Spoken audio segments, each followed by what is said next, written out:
Ay, masarap siya. Kanin, please. Sa mga hindi nakakaalam, ito daw yung pinakamasarap na sardina sa buong mundo. Ay, charis. Basta ito daw yung pinakamasarap na sardina sa natikman daw. Nag-trending to sometime ago. Kaya lang ang hirap hanapin. Ito nga, may limit lang para mabili mo dun sa the marketplace. Hindi ko siya makita sa Robinson, sa SM dito sa Baguio ha. Hindi ko siya mahanap kasi noon ko pa to talaga gustong i-try pero hindi ko ma-try. Tapos wala pa yung hindi maanghang. Hindi ako masyadong hindi maaanghang pero ito-try natin to kasi daw hindi nga daw tumalansa at masarap daw talaga. Hindi nga lang siya easy open. So, wait lang kayo dyan at sabay-sabay natin tikman. Okay, eto na, nabuksan na.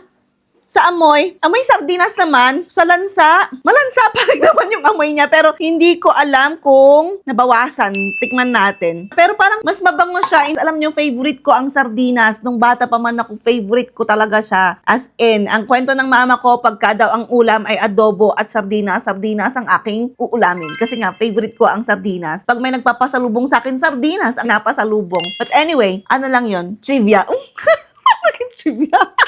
Okay, ito na to, try na natin. Mabango siya. Maanghang lang. Hindi naman sobra. Pero in fairness, less nga yung lansa niya. Less malansa siya. Tapos, wala pang, yung iba kasing mga sardinas, medyo may kaliskis pa. Oh, ito wala. Tapos, ang lalaki ng laman. Ayan, no. 1, 2, 3, 4. Pero dalawang maliliit. So, parang tatlong malalaki. Ganyan. Ay, masarap siya. Kanin, please.